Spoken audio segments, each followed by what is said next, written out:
तो आप लोग कहीं घूमने जाते हो तो आप रंग बिरंगा संसार देखते हो। तो क्या आपने कभी सोचा कि आखिर हम देखते कैसे हैं, क्यों देख पाते हैं? क्या आपने कभी गौर किया कि जब प्रकाश रहता है तभी हम क्यों देख पाते हैं? क्या आपने कभी गौर किया कि अंधेरे में हम लोग क्यों नहीं देख पाते हैं? नहीं ना किया। तो आज हम आपको यही सब बताने वाले हैं इस क्लास में, जो कि फिजिक्स का पहला क्लास होने वाला है और ये 10 क्लास का है। तो चलिए बिना देर किए हुए वीडियो को शुरू करते हैं।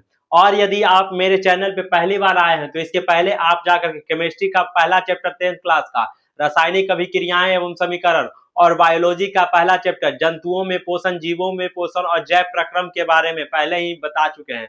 तो चलिए वीडियो को शुरू करते हैं। तो सबसे पहले प्रकाश। आखिरकार प्रकाश क्या होता है? क्या आपने कभी सोचा कि प्रकाश क्या होता है? क्या हम लोग प्रकाश को देख पाते हैं या नहीं देख पाते हैं? किसी भी वस्तु को देखने के लिए क्या करना होता है? तो सबसे पहले आते हैं प्रकाश। प्रकाश एक वैसा कारक है जो किसी वस्तु को देखने के लिए हमें जरूरत पड़ती है। अगर हम कोई भी वस्तु को देखेंगे या कोई भी वस्तु को मतलब कि देख पाते हैं तो किसके कारण? प्रकाश के कारण ही। अगर प्रकाश ना रहे तो हम लोग कोई भी वस्तु को देख नहीं सकते, ना वो कोई आदमी को देख सकते, किसी भी चीज को नहीं देख सकते अगर प्रकाश ना हो तो उस अब अच्छा ठीक है, प्रकाश भी आ गया। फिर उसके बाद देख क्यों पाते हैं? तो सबसे पहले मान लिया जाए आप अभी हमें देख रहे हैं। क्यों देख पा रहे हैं? क्योंकि हम प्रकाश में खड़े हैं, इसीलिए आप हमें देख पा रहे हैं। अगर यहाँ पे प्रकाश नहीं हो, प्रकाश बंद कर दिया जाए तो क्या आप लोग हमें देख पाएंगे? नहीं देख पाएंगे। क्यों? क्योंकि किसी भी चीज को देखने के लिए, किसी भी पदार्थ को देखने के लिए हमें प्रकाश की आवश्यकता होती है। तो ये तो हो गया प्रकाश। अब प्रकाश क्या होता है? प्रकाश के प्रवर्तन के दो नियम होते हैं, यानी प्रकाश के होते हैं वो कैसे हम किसी वस्तु को देख सकते हैं। तो जैसे ही प्रकाश क्या होता है, कोई वस्तु मान ले जाइए आपको मार्कर दिख रहा है, कैसे दिख रहा है?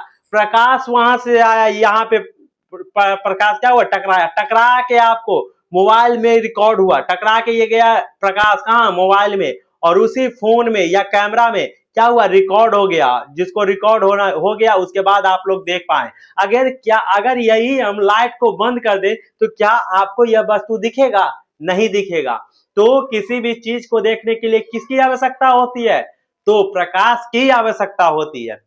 ये तो था प्रकाश। अब ये जो परावर्तन हुआ और इसके बाद अपवर्तन गया, तो ये कैसे होता है? तो चलिए हम बताते हैं प्रकाश के परावर्तन के नियम।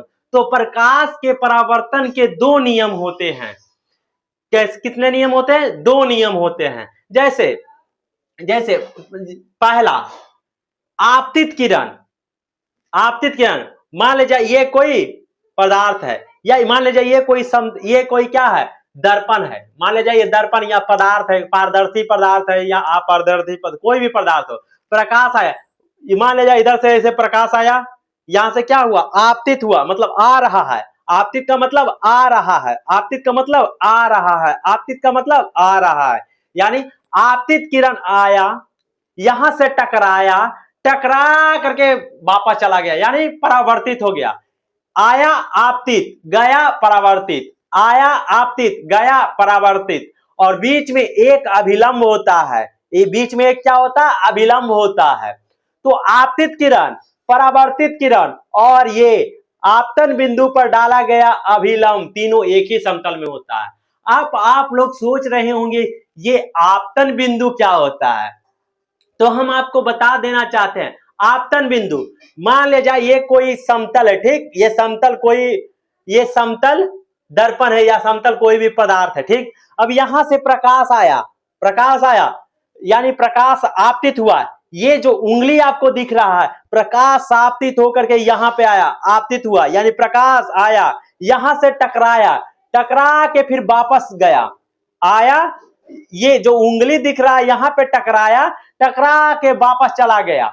अब ये जो उंगली दिख रहा है यही आपतन बिंदु है। ये जो उंगली दिख रहा है ये क्या है दोस्तों? तो यही है आपतन बिंदु। यानी आपतित किरण, आपतित किरण, परावर्तित किरण और अभिलंब इसी बिंदु पे आकर के अभिलंब आकर के मिलता है, तो ये तीनों एक ही समतल में होते हैं। देखो ये समतल है, इसी समतल में है कि नहीं है।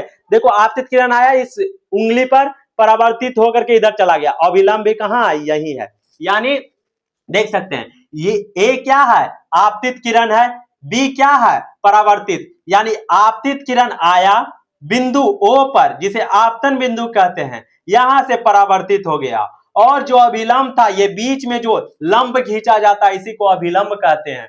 तो ये आपतित किरण और परावर्तित किरण, अभिलंब तीनों क्या है, एक ही समतल में है ना। देख सकते हैं आप लोग, आपतन बिंदु पर ही स्थित है तीनों के तीनों। अब हम बात करते हैं, ये तो पहला नियम हो गया। अब आते हैं दूसरा नियम, प्रकाश के परावर्तन के दूसरा नियम। अब दूसरा नियम की बात करते हैं, आपतन कोण। यानी अब ये जो बिंदु था आपतन कोण, यानी जो अपवर्तित किरण था और जो अभिलंब था, आपतित किरण और अभिलंब के बीच जो कोण बना, उसी को कहते हैं आपतन कोण। उसके बाद अभिलंब और परावर्तित किरण के बीच जो कोण बना, उसे कहते हैं परावर्तन कोण। यानी ए और एन के बीच ये जो आई है, इसी को कहते हैं आपतन कोण। क्या कहते हैं, आपतन कोण। उसके बाद हम बात करेंगे, जैसे उसके बाद ए आया, ए से आया प्रकाश, ओ पे क्या हुआ, ओ पे आके आपतित हो गया, ए परावर्तित हो गया। तो परावर्तन के बाद ये परावर्तित हुआ, परावर्तित किरण हुआ। अब ये जो इसके बीच ये जो कोण बना, इसे परावर्तन का कोण कहते हैं। क्या कहते हैं, परावर्तन का कोण कहते हैं, परावर्तन कोण कहते हैं। तो जो ये आपतन कोण और परावर्तन कोण होता है, ये दोनों बराबर होते हैं, दोनों क्या होते हैं, इक्वल होते हैं। यानी कोण आई बराबर कोण आर होता है, आपतन कोण परावर्तन कोण के बराबर होता है। यानी प्रकाश इधर से आया, टकराया, अभिलंब के बीच कोण बनाया, और उसके बाद परावर्तित हो गया और अभिलंब के बीच कोण बनाया। यानी आपतन कोण परावर्तन कोण के समान होता है, उसे ही दूसरा नियम कहते हैं प्रकाश के अपवर्तन के। तो आप प्रकाश के आपतन और प्रकाश के परावर्तन समझ गए होंगे, आपको ये फिगर भी समझ में आ गया होगा। अब हम बात करते हैं दर्पण के बारे में। अब दर्पण क्या होता है, दर्पण एक ऐसा पदार्थ होता है जिससे किसी भी वस्तु को स्पष्ट रूप से उसका प्रतिबिंब बनाया जा सके। मतलब दर्पण का काम क्या होता है, प्रतिबिंब बनाना। दर्पण का काम क्या होता है, प्रतिबिंब बनाना। जैसे हम यहाँ पे खड़ी हैं, लेकिन आपको क्या दिख रहा है, प्रतिबिंब ही ना दिख रहा है। आपको वीडियो दिख रहा है तो उसमें क्या दिख रहा है, प्रतिबिंब ही दिख रहा है। तो यहाँ पे ये कैमरा काम क्या कर रहा है, प्रतिबिंब बनाने का काम कर रहा है। उसी प्रकार से हम कोई दर्पण ले लेते हैं, ठीक, मान ले जाए दर्पण, मान लो कि यहाँ कोई दर्पण है, ठीक। अब आप एक दर्पण उठा लीजिए, अब दर्पण में आप अपना चेहरा देखिए, वाह क्या सुंदर दिख रहे हैं, वाह क्या बाल है। आप लोग खुश होते हैं ना, पूरा एकदम पाउडर ऐसे क्या करते हैं, पाउडर लेते हैं, ऐसे ऐसे करते हैं, मार या सुंदर दिख रहे हैं, सज धज के निकलते हैं, स्कूल जाते हैं, स्कूल में पूरा स्टाइल मारते हैं कि नहीं मारते हैं। तो क्या ये जो आप दर्पण देखते हैं, तो दर्पण में अपने आप को देखते हैं, तो क्या आप उसके अंदर चले गए, नहीं ना आप गए। तो क्या होता, आपका प्रतिबिंब उस दर्पण के अंदर बनता है। उसी दर्पण के अंदर का जो बना प्रतिबिंब होता है, उसे आप लोग देखते हैं और देख के मजा लेते हैं, मतलब कि सुकून मिलता है आपको कि हम आज इतने सुंदर दिख रहे हैं, लगता है ना। तो यही दर्पण होता है। तो दर्पण दो तरह के होते हैं। दर्पण कितने तरह के होते हैं, एक समतल दर्पण, जिसका उपयोग हम लोग प्रतिदिन करते हैं कि नहीं करते हैं। जब आप लोग बाल झाड़ते होंगे, झाड़ते हैं ना, तो किसका उपयोग करते हैं, बस यही समतल दर्पण का उपयोग करते हैं। उसके बाद आप लोग क्या करते होंगे, मुंह में क्रीम लगाते होंगे, हाथ में लगा के मार के इस तरह से लगाते होंगे, लगाते आहा हा क्या सुंदर दिख रहे हैं, करते हैं ना। तो ये क्या होता है, ये भी क्या है, समतल दर्पण ही है। तो एक तो हो गया समतल दर्पण, दूसरा हो गया गोलीय दर्पण। अब गोलीय दर्पण का उपयोग आप लोग करते हैं, क्या आपने कभी सोचा कि हाँ क्या हम गोलीय दर्पण का भी उपयोग करते हैं, अगर करते हैं तो कहां करते हैं, नहीं ना। तो हम आगे बताएंगे कि गोलीय दर्पण का उपयोग कहां किया जाता है। तो चलिए आइए हम चलते हैं। तो समतल प्रतिबिंब, ये प्रतिबिंब दर्पण तो हो गया। दर्पण दो प्रकार के होते हैं, एक होते हैं समतल दर्पण, एक होते हैं गोलीय दर्पण। क्या होते हैं, एक होते हैं समतल दर्पण, देख सकते हैं समतल दर्पण में एक तरफ क्या होता है, एक तरफ पारदर्शी सतह होता है और दूसरी तरफ क्या किया रहता है, कलर किया हुआ था या रंगा हुआ होता है, जिससे प्रकाश के किरण आर पार ना होकर के प्रकाश आए टकरा करके वापस चला जाए। तो ये क्या हो गया, समतल दर्पण। दूसरा होता है गोलीय दर्पण। अब गोलीय दर्पण दो प्रकार के होते हैं, एक होते हैं उत्तल दर्पण, एक होते हैं अवतल दर्पण। उत्तल दर्पण कौन होते हैं, जिसका परावर्तक सतह यानी प्रकाश यहां से आया, ये प्रकाश आया टकरा के वापस आ गया, ठीक। तो ये परावर्तक सतह जो हुआ, जिसका परावर्तक सतह बाहर की ओर हो, देखो इसका परावर्तक सतह क्या है, बाहर की ओर, उसे उत्तल दर्पण कहते हैं। और जिसका परावर्तक सतह अंदर की ओर हो, कहने का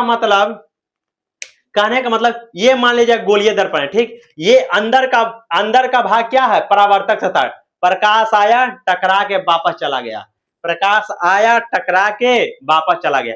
तो ये जो पारदर्शक, ये क्या है, परावर्तक सतह है। तो इस प्रकार के दर्पण को कौन सा दर्पण कहेंगे, बताइए, अवतल दर्पण कहेंगे। इस प्रकार के दर्पण को कौन सा दर्पण कहेंगे, अवतल दर्पण कहेंगे। उसके बाद ये तो हो गया अंदर परावर्तक सतह, अगर प्रकाश इधर से आए टकरा करके इधर से चला जाए, यानी प्रकाश आए ये सतह से टकरा के वापस चला जाए, तो ये जो आपको दिख रहा है बाहर की ओर जो परावर्तक सतह है, यानी गोलीय दर्पण का जो बाहरी सतह बनाता है वो होता है उत्तल दर्पण। कौन सा दर्पण, उत्तल दर्पण, आया टकरा करके वापस कर दिया, उत्तल दर्पण। तो आपको ये भी समझ में आ गया होगा उत्तल दर्पण और अवतल दर्पण क्या होते हैं। अब हम आपको बताते हैं ये जो उत्तल दर्पण, अवतल दर्पण और समतल दर्पण होते हैं वो प्रतिबिंब कैसा बनाते हैं, अर्थात इमेज कैसा बनाते हैं। तो ये प्रतिबिंब होता कितने प्रकार का है, तो सब प्रतिबिंब तो हम बता दिए, दर्पण में जो भी इमेज बनता है उसको प्रतिबिंब कहते हैं। तो अब ये प्रतिबिंब दो प्रकार के होते हैं, एक होते हैं वास्तविक प्रतिबिंब, दूसरा होते हैं आभासी या काल्पनिक प्रतिबिंब। कहने का मतलब सबसे पहली बात, एक होता है वास्तविक, वास्तविक का मतलब जो हमेशा उल्टा बनेगा। मान लीजिए ये सीधा है, ये कोई वस्तु है, ये मार्कर आपको दिख रहा होगा, जब इसका जब इसका वास्तविक प्रतिबिंब होगा तो ये ऐसे होगा, जब वास्तविक प्रतिबिंब होगा तो ऐसे होगा, यानी ये इस तरह से रखा हुआ था, जैसे ये क्या है, ये एक मार्कर है, अगर इसका वास्तविक प्रतिबिंब बनेगा तो सिर्फ ऐसा प्रतिबिंब बनेगा। कहने का मतलब ये वस्तु है और ये इसका प्रतिबिंब है, तो उसी को कहेंगे वास्तविक प्रतिबिंब।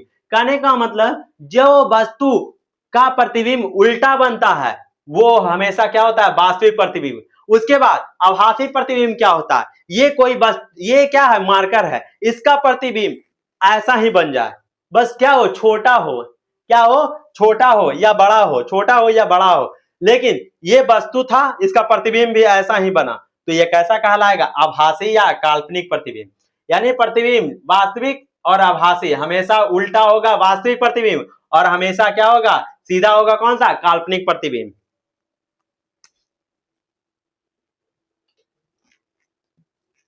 अब हम बताते हैं कि प्रतिबिंब होगा। अब समतल दर्पण में प्रतिबिंब बनता है तो कैसा बनता है। सबसे पहले तो समतल दर्पण में जब भी बनता है वो क्या होता है, उल्टा नहीं बनता, पार्श्विक बनता है। जैसे हम यहाँ पे खड़े हैं तो हम जब दाहिना हाथ उठाएंगे तो समतल दर्पण में जो प्रतिबिंब बनेगा वो क्या होगा, बायां हाथ उठाएगा। यानी जब हम दाहिना हाथ उठाएंगे तो समतल दर्पण में प्रतिबिंब बायां हाथ का बनेगा। तो ये कौन सा कहलाएगा, पार्श्विक।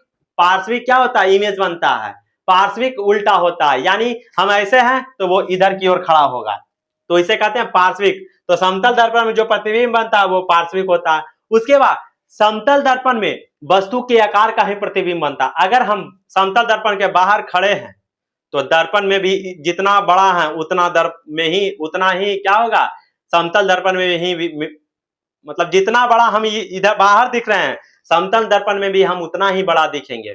उसके बाद जितना दूर हम वस्तु से रहे, मतलब दर्पण से, मान लीजिए यहाँ पे दर्पण है, यहाँ से जितना दूर हम हैं तो समतल दर्पण में प्रतिबिंब भी इतना ही दूर पर बनेगा।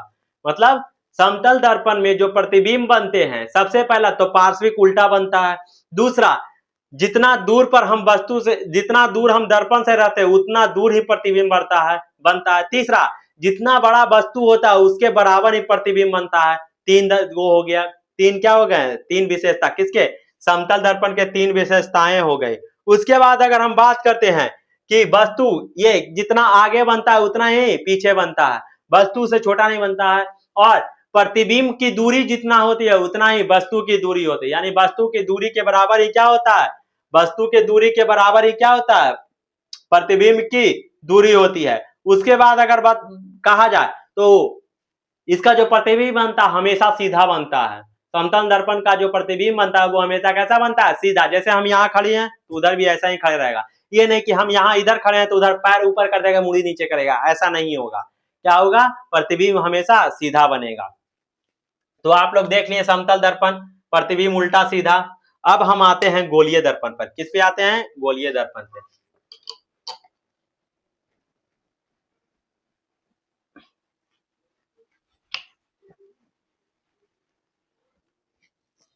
आते हैं गोलीय दर्पण।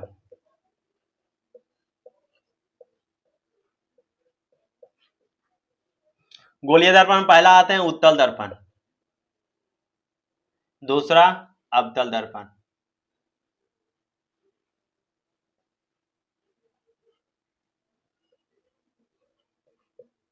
तो फिगर तो हम बनाए दिए थे। अब आते हैं उत्तल दर्पण में प्रतिबिंब कैसा बनता है। सबसे पहले तो उत्तल दर्पण का जो प्रतिबिंब बनता है इस प्रकार से, पहले तो परावर्तक सतह इस प्रकार से होता है, देख सकते हैं परावर्तक सतह है।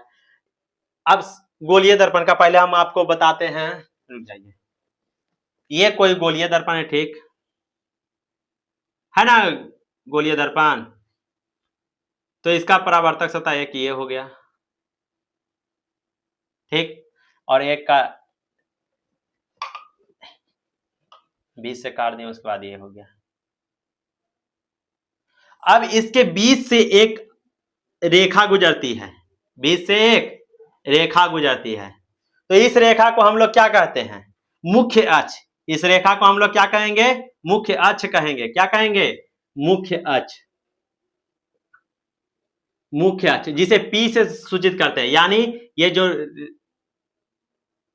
इसे मुख्य अक्ष कहते हैं। उसके बाद जो ये बिंदु हुआ इसे हम पोल कहते हैं, P से सूचित करते हैं। क्या कहते हैं, पोल कहते हैं, जिसको हम लोग P से सूचित करते हैं। यहां भी क्या हो जाएगा, P, यानी पोल हो गया, हो गया। उसके बाद आप लोग को दिखाते हैं। उसके बाद इसका जो फोकस होता है, इसका जो सेंटर होता है, मान ले जाए दोनों का सेंटर क्या हुआ, ये हुआ सेंटर, ये C हो गया, क्या हो गया, C हो गया। ये क्या है, सेंटर है, सेंटर, जिसे वक्रता केंद्र भी कहते हैं। क्या कहते हैं, वक्रता केंद्र, वक्रता केंद्र। उसके बाद सेंटर का आधा, यानी जो सेंटर होता है उसके आधा को हम लोग कहते हैं फोकस। क्या कहते हैं, फोकस, इसको फोकस कहते हैं, फोकस बिंदु। क्या कहते हैं, फोकस बिंदु कहते हैं। तो आप लोग को, और ये A और B क्या है, दर्पण है, इधर C और D क्या है, दर्पण है। तो आप लोग समझ गए कि क्या होता है फोकस। तो इसका फोकस क्या हो जाएगा, ये रहा F, फोकस। तो देख सकते हैं आप लोग, इतना ये सब जान गए कि मुख्य अक्ष क्या होता है, उसके बाद पोल क्या होता है, फोकस क्या होता है, वक्रता केंद्र क्या होता है, दर्पण क्या होता है। तो आज का वीडियो रखेंगे यहीं तक, फिर मिलेंगे नेक्स्ट वीडियो में। तब तक के लिए धन्यवाद।